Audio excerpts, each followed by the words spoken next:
आज हम सब अमर हुतात्मा स्वामी श्रद्धानंद जी महाराज के बलिदान दिवस के अवसर पर उनका स्मरण कर रहे हैं। स्वामी श्रद्धानंद जी महाराज का व्यक्तित्व कितना विराट था, उनकी ऊर्जा कितनी प्रखर थी,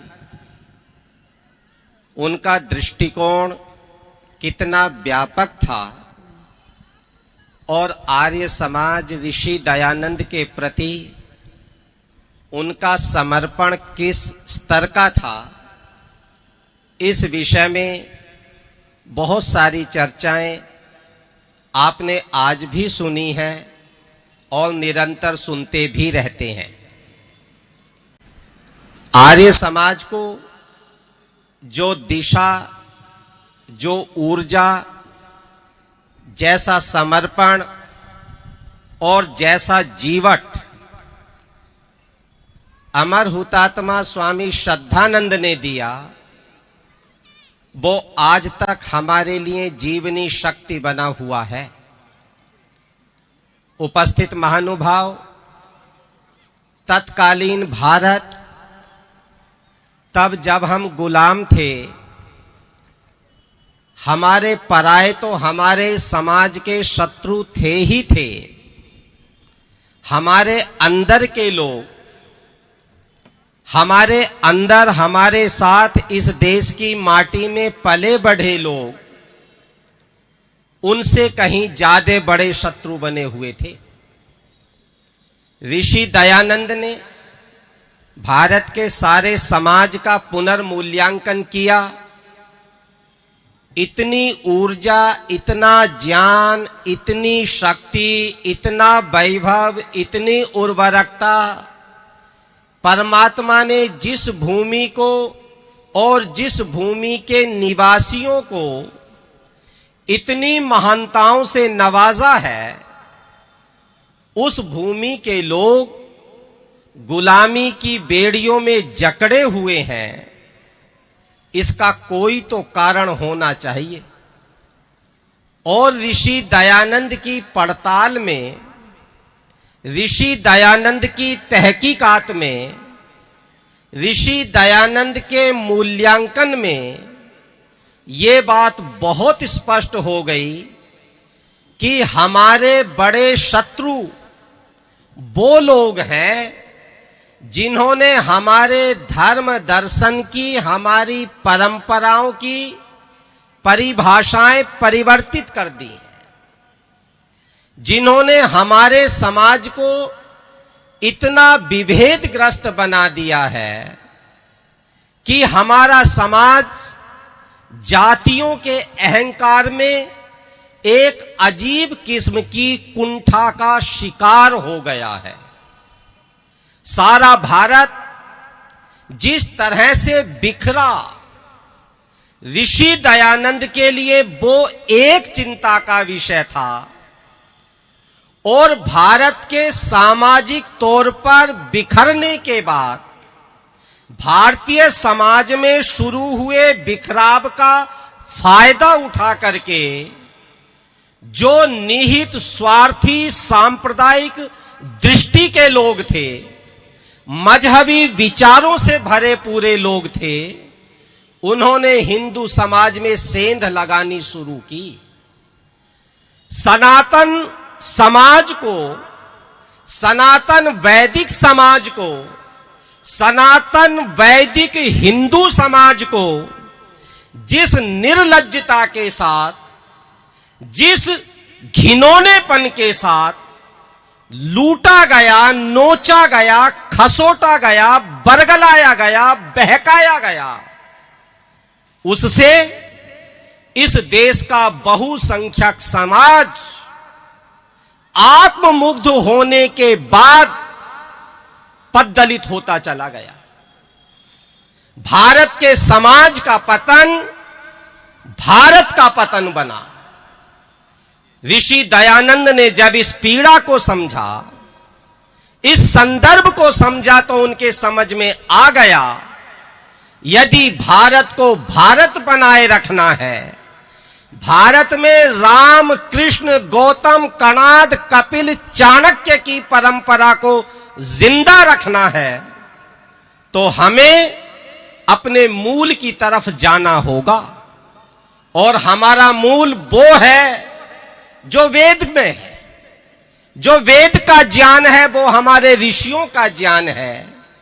जो वेद से प्रमाणित नहीं है, जो वेद से समर्थित नहीं है, जो वेद से इंगित नहीं है, वो हमारा ज्ञान नहीं है। ऋषि दयानंद का ये अभिप्राय स्वामी श्रद्धानंद ने पूरा पूरा समझा। आचार्य ऋषिपाल जी उनके जीवन के विषय में, उनकी जिज्ञासा के विषय में, उनकी साफ गोई के विषय में बहुत मूल्यवान बातें आपसे कर रहे थे। मैं उन बातों को न दोहराता हुआ ये कहकर के आपके साथ आगे चलूंगा कि जैसी पारखी नजर, जैसा संकल्प का धनी व्यक्तित्व, जैसे संकल्प से भरा हुआ मन स्वामी श्रद्धानंद का था, एक पल के लिए भी वो अपने संकल्प से दाएं से बाएं जाने को तैयार नहीं थे।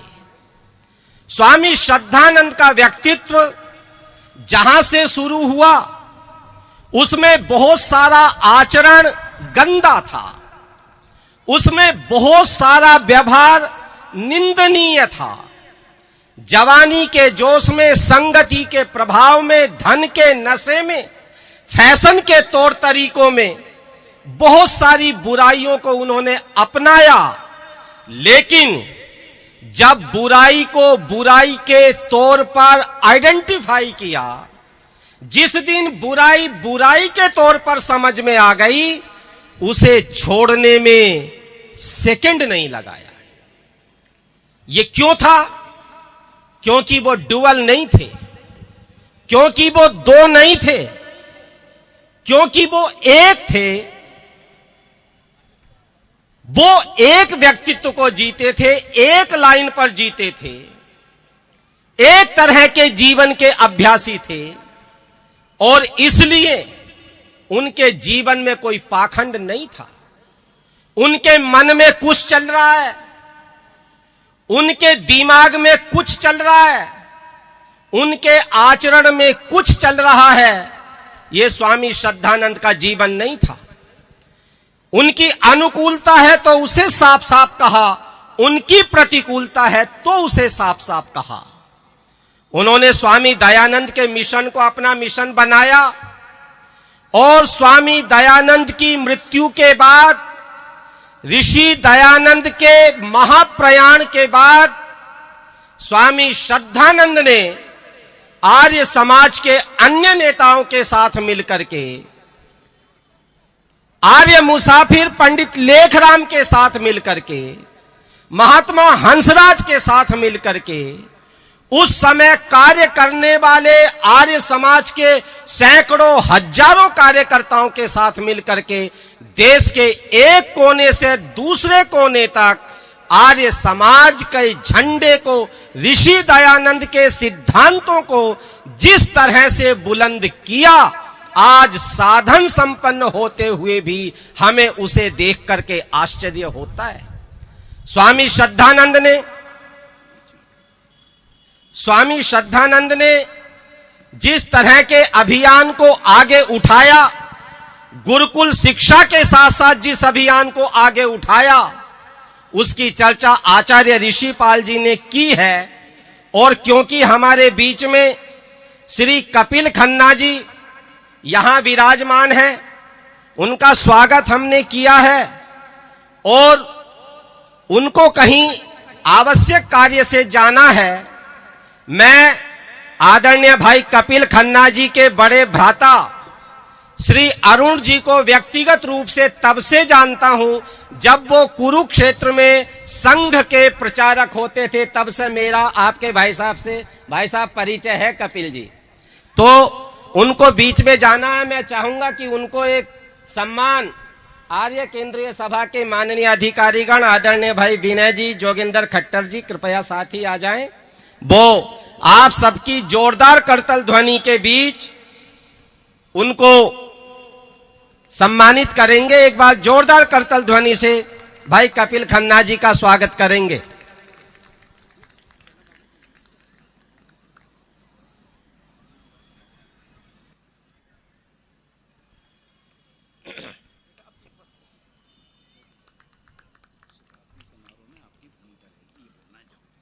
और साथ में जो शताब्दी समारोह स्वामी श्रद्धानंद का ये 99वां बलिदान दिवस है, अगले ही वर्ष आज से ही उनका शताब्दी वर्ष शुरू हो रहा है, उसमें बहुत बड़ी भूमिका आदरणीय भाई कपिल खन्ना जी की रहेगी। तो एक बार आपकी जोरदार करतल ध्वनि के बीच हम आदरणीय भाई जी का स्वागत अभिनंदन करें। बहुत बहुत धन्यवाद भाई साहब पधारने के लिए। तो मैं आपसे निवेदन कर रहा था कि स्वामी श्रद्धानंद ने ऋषि दयानंद के आशय को समझ करके गुरुकुलों की स्थापना की और हरियाणा में जितने गुरुकुल खुले उनमें बहुलता से स्वामी श्रद्धानंद का योगदान रहा। सबसे पहले हरियाणा में गुरुकुल कुरुक्षेत्र खुला, 1912 में उन्होंने स्थापित किया। लाला ज्योति प्रसाद ने उसके लिए 1100 बीघा जमीन अपनी प्रदान की, 10,000 रुपए प्रदान किए और हाथ जोड़ करके उनसे निवेदन किया कि इस भूमि में वैसा ही गुरुकुल चलाइए जैसा हरिद्वार में गंगा के किनारे चलता है। लाला ज्योति प्रकाश के पास कोई संतान नहीं थी, वो निसंतान थे।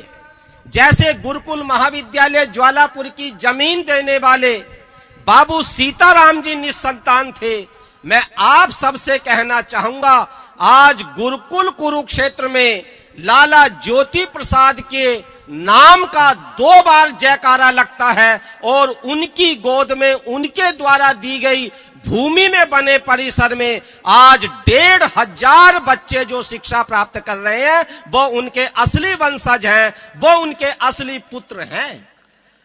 जिन लोगों ने अपना योगदान इन संस्थाओं को बढ़ाने में दिया, गुरुकुल मटिंडू की स्थापना चौधरी पीरूमल जी के प्रयासों से स्वामी श्रद्धानंद के हाथों गुरुकुल मटिंडू की स्थापना हुई। गुरुकुल भैंसबाल की स्थापना स्वामी श्रद्धानंद के प्रयासों से वहां के स्थानीय लोगों के भगत फूल सिंह जी की पहल पर उस गुरुकुल की स्थापना हुई। यहां जिस गुरुकुल में आचार्य ऋषिपाल जी बैठते हैं, ये जो फरीदाबाद में इंद्रप्रस्थ गुरुकुल है, इस गुरुकुल में 1100 से ज्यादा बीघा जमीन स्वामी श्रद्धानंद ने खरीदी। उनका व्यक्तित्व इतना विशाल था, वो कोई कार्य छोटा नहीं करते थे। उनका व्यक्तित्व अपने आप में उनको निर्विवाद नेता बनाता था। मैंने उनके पुत्र इंद्र विद्या वाचस्पति के द्वारा लिखी हुई किताब पढ़ी, मेरे पिता। वो पुत्र जिसको उसके पिता ने सारी परिसंपत्ति वापस लेकर के गुरुकुल को दे दी, उस परिसंपत्ति से अपने पुत्रों को वंचित किया और वो पुत्र अपने पिता का जैसा मूल्यांकन करता है वो अपने आप में अद्भुत है। उस किताब में पंडित इंद्र विद्या वाचस्पति ने एक बहुत ही शानदार बात कही अपने पिताजी के व्यक्तित्व के बारे में, और वो लिखते हैं, बाकी लोगों के सर जहां खत्म हो जाते थे वहां से मेरे पिताजी के कंधे शुरू होते थे। इस कदकाठी का व्यक्तित्व स्वामी श्रद्धानंद का था। इसलिए उनके मिजाज में कोई छोटा कार्य करने का भाव कभी पैदा नहीं हुआ। जो गुरुकुल खोले वो दरिद्रता के साथ नहीं खुले। उन गुरुकुलों में एक विशालता, एक भव्यता का एहसास अंदर जाते ही होता था। विशाल परिसर, उनके जैसे परिसर विश्वविद्यालयों के आजकल नहीं होते, उससे विशाल परिसर वहां स्वामी श्रद्धानंद ने विकसित किए। ऋषि दयानंद की जो पाठ विधि थी, कभी ऋषि दयानंद के मन में एक दर्द था। उन्होंने जर्मनी के विद्वान जी वाइज को 20 से 22 पत्र लिखे जो ऋषि दयानंद के पत्र और विज्ञापनों में संकलित हैं। उन पत्रों में जी वाइज को जो ऋषि दयानंद ने पत्र लिखे उसमें आग्रह किया कि मेरे देश के नौजवानों में अब कला कौशल और विज्ञान की शिक्षा के प्रति उत्साह नहीं है। कोई ऐसा समन्वित प्रयास होना चाहिए कि आप भारत के नौजवानों को कला कौशल और विज्ञान की शिक्षा की पहल करें। स्वामी श्रद्धानंद ने ऋषि दयानंद की पाठ विधि के पूरे पूरे भाव को समझा और जो पाठ विधि, पहली पाठ विधि गुरुकुल कांगड़ी विश्वविद्यालय की बनी, उसमें आर्ष परंपरा के साथ साथ वेदों की परंपरा के साथ साथ स्वामी श्रद्धानंद ने आधुनिक विषयों के पठन पाठन की भी व्यवस्था की, क्योंकि वो जानते थे हमें समाज को लीडरशिप देनी है। वो समाज दम तोड़ देता है जिस समाज में तार्किक दृष्टि रखने वाले लीडर या नेता नहीं होते। इस देश का विनाश क्यों हुआ था? इस देश का मलियामेट क्यों हुआ? इस देश में सामाजिक तौर पर बिलगाव की तबाही सुनामी आई। वो क्यों आई? इसलिए आई क्योंकि हमारी जो आध्यात्मिक लीडरशिप थी, हमारे जो स्पिरिचुअल लीडर थे, हमारे जो रिलीजियस लीडर थे, हमारे जो कल्चरल लीडर थे, हमारे जो एकेडमिक लीडर थे, उस सारी लीडरशिप के मन में एक व्यापक समाज का, प्रगतिशील समाज का, चक्रवर्ती समाज का सपना मर मिट गया था और इसीलिए भारत बिखराव के दौर पर गया था। स्वामी श्रद्धानंद ने अपने गुरुकुलों में केवल हर बच्चे को शिक्षा देने का प्रयास भर नहीं किया, उनकी कोशिश थी मेरा हर स्नातक समाज में जाकर के अपने क्षेत्र का नेता बने और इस देश को गुलामी की दास्ता की बीमार मानसिकता से मुक्त कराए और इन्हें अपनी परंपरा से जोड़ने का प्रयास करे। ये कोशिश स्वामी श्रद्धानंद ने की और उन्होंने जिस तरह का अभियान चलाया, ऐसा नहीं कि गुरुकुल खोल करके केवल गुरुकुल में विलीन हो गए। गुरुकुल के साथ साथ वो दूसरी ऊर्जा भी साथ साथ समाज में भरते रहे, समाज सुधार की तरफ भी वो लगातार चलते रहे। मैं याद करता हूं अकालगढ़ साहिब में वहां के दीवान, यदि मैं सही नाम याद कर रहा हूं तो संत राम चोपड़ा, जिनकी बेटी छोटी उम्र में विधवा हो गई थी। मैं आपसे बात करने लगा हूं 1896 की। 1896 में अकालगढ़ में दीवान संत राम चोपड़ा की बेटी बहुत छोटी उम्र में विधवा हो गई। उन्होंने साहस किया, आर्य समाज के उपदेशों को सुना था और सुनने के बाद उनके मन में अपनी बेटी के पुनर्विवाह का विचार आया। उन्होंने अपनी बेटी का पुनर्विवाह किया। सारे पंजाब में एक बहिष्कार का भाव उन्हें ऐसा बना दिया, इससे ज्यादा अधम व्यक्ति, पतित और निकृष्ट व्यक्ति दूसरा नहीं है। जब स्वामी श्रद्धानंद को इस बात का पता लगा, जो लोग स्वामी श्रद्धानंद के दस्तावेजों के अध्ययन में रुचि रखते हैं, मैं उनकी जानकारी के लिए कह रहा हूं, उस दौर के 1896 के सद्धर्म प्रचारक के अंकों को पढ़िए। स्वामी श्रद्धानंद ने उस एक घटना पर उस एक आदमी के साथ खड़ा होने के लिए एक पूरी लेखमाला सद्धर्म प्रचारक में चलाई और उसका परिणाम यह हुआ कि जिस आदमी को अधम बना दिया गया था, वो आदमी पूरे पंजाब का हीरो बनकर के विकसित हुआ। वो चोपड़ा, उसको सारे समाजों में अभिनंदन ऐसा मिला। स्वामी श्रद्धानंद का ये व्यक्तित्व था, क्योंकि ऋषि दयानंद की शिक्षाओं को यदि सतह पर उतारना है, लोगों तक ले जाना है, तो खाली गाल बजाने से काम नहीं चलेगा। हमें आचरण और व्यवहार में उन चीजों को उतारना पड़ेगा और ये गुण स्वामी श्रद्धानंद में था। वो जहां थे 100% वहीं थे। उनके व्यक्तित्व में, उनके विचार में छद्म नाम की चीज नहीं थी। अपने दौर में गांधी बहुत बड़े व्यक्ति थे।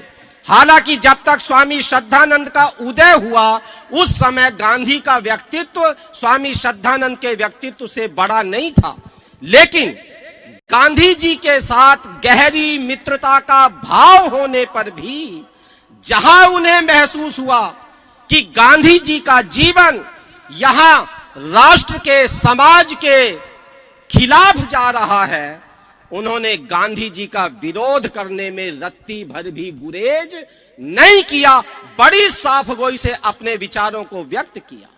चाहे गुरुकुल की भूमि हो, चाहे राजनीति की भूमि हो, राष्ट्र धर्म की भूमि हो, जहां जिस संगठन में उन्होंने ये महसूस किया कि यहां ये कार्य अनुकूलता से नहीं हो रहा है, स्वामी श्रद्धानंद ने खुल करके अपने विचारों को व्यक्त किया और खुल करके उसकी बात कही। जब उन्हें जरूरत पड़ी असहयोग आंदोलन में भारत के अंदर से फिरंगियों को भगाने के लिए, तो वही स्वामी श्रद्धानंद थे जिन्होंने बड़े भाव के साथ एक बड़ा सपना देख करके हम शब्द की व्याख्या की थी और हम शब्द की व्याख्या करते हुए कहा था है से हिंदू मैं से मुसलमान। उन्होंने व्यापक मुस्लिम समाज को, उन तमाम लोगों को जो हमारे अंदर से छिटक गए थे, बहकावे में बरगलाने में आ गए थे, हमारे समाज की अंदर की कमजोरियों, हमारे समाज की अंदर की धार्मिक आर्थिक बेवकूफियों के कारण भी जो लोग हमारा घर छोड़ करके चले गए थे, सनातन वैदिक हिंदू समाज को छोड़ करके चले गए थे, उन सबको वापस लाने का स्वामी श्रद्धानंद का एक बड़ा अभियान था। और इसलिए उन्होंने हम शब्द की व्याख्या की है से हिंदू मैं से मुसलमान। आओ हम एक पूर्वजों की संतान हैं, हम एक डीएनए के लोग हैं, हम एक थाती को मानने वाले लोग हैं, हम एक परंपराओं को मानने वाले लोग हैं। वो क्षत्रिय, वो जाट, वो गुर्जर, समाज के अन्य वर्गों के वो सब लोग जो हमसे छिटक और बिदक गए हैं, हमें अपने खिड़की दरवाजे खोल देने चाहिए, अपने दालानों में, अपने गली मोहल्लों में उन्हें आमंत्रित करना चाहिए, क्योंकि ये व्यापक हिंदू समाज तभी बचा रह सकता है। स्वामी श्रद्धानंद ने यह महसूस किया था। इस घर से, इस सनातन हिंदू वैदिक समाज से बाहर जाने के लिए तो रास्ते हैं, एग्जिट पॉइंट तो हैं, एंट्री पॉइंट कोई नहीं है। पहला एंट्री पॉइंट खोलने का काम स्वामी श्रद्धानंद के गुरु ऋषि दयानंद ने किया था और उसको आगे बढ़ाने का काम शिद्दत के साथ अपना लहू दे करके भी आगे बढ़ाने का काम स्वामी श्रद्धानंद ने किया। इतना बड़ा मन लेकर के उन्होंने इस काम को शुरू किया। लेकिन जब देखा कि उस समय की कांग्रेस, तत्कालीन भारतीय राष्ट्रीय कांग्रेस, मौलाना मोहम्मद अली जैसे लोग जो कांग्रेस के प्रधान बन गए हैं और जो कोशिश कर रहे हैं कि उस दौर में भारत में जो 7 लाख अछूत कह करके हमने अपने भाइयों को तिरस्कृत कर दिया था, उनको आधा हिंदुओं में आधा मुसलमानों में बांट दो। वैदिक हिंदू समाज के घर के बंटवारे की जो कामनाएं कर रहे थे और वो तत्कालीन भारतीय राष्ट्रीय कांग्रेस को नेतृत्व दे रहे थे, स्वामी श्रद्धानंद का इससे विरोध था और इसलिए उन्होंने तबलीग के खिलाफ हम जैसी व्याख्या देने के बाद भी मोर्चा संभालने का काम यदि किसी ने किया, स्वामी श्रद्धानंद ने किया, महात्मा हंसराज ने किया, आर्य समाज के ज्ञात अज्ञात हजारों लाखों कार्यकर्ताओं, विद्वानों, भजनोपदेशकों और सन्यासियों ने किया। ये काम आर्य समाज ने उस समय उठाया था।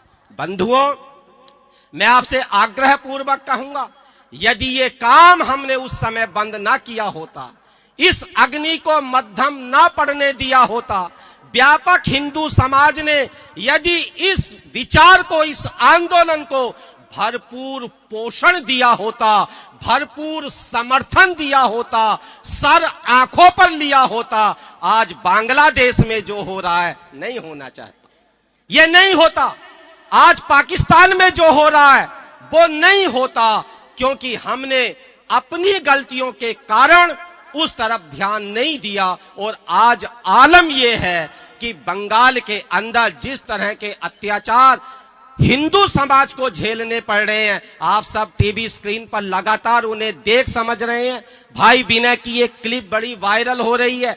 कल ही वो रिपब्लिक इंडिया पर बोल करके, रिपब्लिक भारत पर बोल करके आए हैं। वो सारी चिंताएं आर्य समाज की चिंताएं हैं, लेकिन उसके साथ साथ मैं आपको आगाह जरूर करना चाहूंगा इस बात से, उस तरह का कुत्सित व्यवहार, ऊंच नीच का व्यवहार जिन ग्रंथों से पोषण पाता है, जिस तरह के धार्मिक पाखंड से पोषण पाता है, जिस तरह के जातीय अहंकार से पोषण पाता है और जिस तरह के गुरुडम से पोषण पाता है, उस सब को भी हमें गहरी चौकसी, गहरा चौकीदारा, गहरी निगरानी उस तरह के अपने समाज में मौजूद पाखंड की भी नहीं छोड़नी है।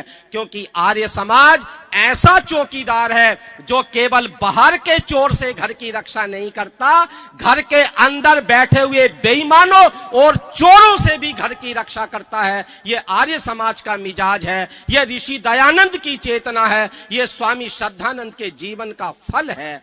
और अंत में, क्योंकि जो समय मुझे दिया गया था पूरा हो रहा है, मैं बार बार याद करता हूं, मेरे दादाजी कभी अक्सर बहुत दर्द से भर करके, बहुत परेशान होकर के एक बात कहते थे। जब मुझे गुरुकुल में पढ़ने को भेजा था तो इस दर्द के साथ भेजा था और वो कहते थे, बेटे ये पूरा हिंदू समाज आटे का दिया बन गया है। हम पूछते थे, दादाजी आटे का दिया क्यों कहते हो?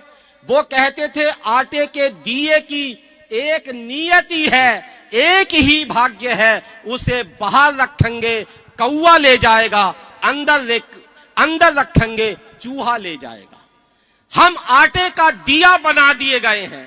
राजनैतिक तौर पर जिस तरह का नैरेटिव, जिस तरह की कहानियां, जिस तरह का माइंडसेट, जिस तरह की जो है सहिष्णुता की व्याख्याएं हमें सिखाई, समझाई और पढ़ाई जा रही हैं, वो हमारे घर को, घर के प्रति, घर के चौकीदारे से हमें लगातार इधर उधर करने का प्रयास है। मैं कहूंगा, आज जिस तरह के नैरेटिव्स चल रहे हैं, उन सारे नैरेटिव्स पर आपने और मैंने ध्यान देना होगा। जिस तरह की संस्थाएं आज हिंदू समाज में हैं, वो एक चेतना के साथ काम करें, अपने ऊपर काम करें, अपना पाखंड खत्म करें, समाज के ऊपर काम करें, आर्ष ग्रंथों की बढ़ती करें, आर्ष परंपराओं का पोषण करें, गलत चीजों को छोड़ने का प्रयास करें। यदि व्यापक हिंदू समाज अपने उन आग्रहों को छोड़ करके आएगा तो समझिए ये देश बहुत आगे चला जाएगा। स्वामी श्रद्धानंद जैसी जीवन और व्यक्तित्व, मैं एक घटना आपसे जरूर साझा करूंगा। यहाँ हम सब लोग जानते हैं, गुजराती नहीं, विदेशों के अंदर भी और सारे देश में भी, खासतौर से केरल, कर्नाटका के अंदर आजकल स्वामी नारायण मिशन के बहुत सारे शिक्षण संस्थाएं और हिंदू मंदिर लगातार बन रहे हैं। वो बहुत भव्य गुरुकुल बनाते हैं। क्या आप जानते हैं उन गुरुकुलों का प्रादुर्भाव, अंकुरण हुआ कैसे? 1942, 43, 44 के दौरान राजकोट के एक शास्त्री, राजकोट के स्वामी नारायण संप्रदाय मिशन के एक सन्यासी, उनका नाम था शास्त्री स्वामी धर्म जीवन दास जी महाराज। वो उत्तराखंड हरिद्वार गए, पर्वतों की यात्रा पर गए।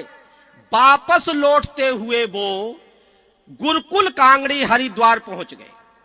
गुरुकुल कांगड़ी हरिद्वार में जब उन्होंने देखा, यहां तो बच्चे पढ़ रहे हैं, आश्रम में रहते हैं, इतना खेलते हैं, शास्त्रों में इतने प्रवीण हैं, आधुनिक विषयों की शिक्षा ले रहे हैं, इतनी भव्य व्यवस्था है, सेल्फ डिपेंडेंट है, समाज में इतना उपयोग दे रहे हैं, गुरुकुल की इतनी प्रतिष्ठा है। उन्होंने सारी व्यवस्था को जब देखा, उस व्यवस्था को देखने के बाद उन्होंने वहां के अधिकारियों से प्रार्थना की, क्या मैं यहां कुछ दिन और रह सकता हूं? गुरुकुल कांगड़ी के अधिकारियों ने उन्हें कहा, आप जरूर रहिए। वो 3.25 महीने गुरुकुल कांगड़ी विश्वविद्यालय में रहे और गुरुकुल कांगड़ी में रहने के बाद जब वो वापस राजकोट में पहुंचे तो उन्होंने मंदिर के अंदर से अपना नाता तोड़ा और संकल्प किया, मैं भी यहां पर ऐसा गुरुकुल चलाऊंगा। वो पहला गुरुकुल स्वामी नारायण मिशन की ओर से राजकोट के अंदर स्थापित हुआ और आज उनके कई सौ गुरुकुल देश और विदेश में कार्य कर रहे हैं। आर्य समाज की संस्थाओं में वो जीवन था, वो कार्य हमने समाज के लिए किया है। उपस्थित महानुभाव, मैं वक्त ज्यादा नहीं लूंगा, बहुत महत्वपूर्ण विद्वान यहां बैठे हैं, कहने को बहुत सारी बातें हैं, लेकिन ऋषि दयानंद के साथ साथ अमर हुतात्मा स्वामी श्रद्धानंद का, अमर हुतात्मा स्वामी श्रद्धानंद के साथ साथ रक्त साक्षी पंडित लेखराम के जीवन का पारायण करने की आवश्यकता है। वो मिशन अभी अधूरे पड़े हैं, वो अभियान अभी अधूरे पड़े हैं, वो उद्देश्य अभी अधूरे पड़े हैं, वो संकल्प अभी अधूरे पड़े हैं और वो रास्ते मेरी और आपकी प्रतीक्षा कर रहे हैं, मेरा और आपका इंतजार कर रहे हैं। हमारा अहोभाग्य होगा, हम धन्य भागी होंगे यदि हम उन रास्तों की पड़ताल करेंगे, चलने की पहल करेंगे। स्वामी श्रद्धानंद का जीवन वो जीवन है। हम कठोपनिषद में कभी पढ़ते थे, एक यज्ञ का वर्णन आता है, उस यज्ञ का नाम है सर्वहूत यज्ञ। सर्वहूत यज्ञ का मतलब है जिसमें कुछ भी नहीं बचा लिया जाता, ना धन बचाया जाता, दौलत बचाई जाती, वैभव बचाया जाता, जो भी कुछ यजमान के पास है वो सब कुछ उसमें आहूत कर दिया जाता है। उस यज्ञ का नाम क्या है, एक बार जरा बोल तो दीजिए, सर्वहूत यज्ञ। क्या नाम है? इस दौर में सर्वहूत यज्ञ का याजक कोई व्यक्ति है तो उसका नाम भी बोल दीजिए, क्या नाम है? स्वामी श्रद्धानंद। उन्होंने सर्वहूत यज्ञ किया, ना अपनी संपदा बचाई, ना अपनी प्रॉपर्टी बचाई, ना अपना परिवार बचाया, ना अपने बच्चे बचाए, सब कुछ उन्होंने ऋषि दयानंद के मिशन की कामयाबी के लिए झोंक दिया। ऐसे व्यक्ति का बलिदान दिवस हम मना रहे हैं। और दिल्ली के लोग तो किसी भी आयोजन को करने के लिए ऐसे लगता है कि जैसे इतने ट्रेंड हो गए हैं कि दुनिया का कोई संगठन का आदमी इतना ट्रेंड नहीं है। जैसा अंतरराष्ट्रीय आर्य महासम्मेलन का आयोजन, जितना भव्य आयोजन, जितना विशाल आयोजन आप लोगों ने किया, सारे देश दुनिया के लोगों का उस 65-70 एकड़ के परिसर में खुले हाथों से, खुले मन से, दिन रात खड़े रहकर, 24 घंटे सेवा में लगकर, कई महीने काम करके जिस तरह से आपने दिल जीता है, मैं ये समझता हूं आप सब उसके लिए जहां बहुत ज्यादा बधाई के पात्र हैं, वहां ये जो 100वां शताब्दी वर्ष है, 100वां बलिदान वर्ष है स्वामी श्रद्धानंद का, उसके आयोजन की रूपरेखा भी आप सबको बनानी चाहिए।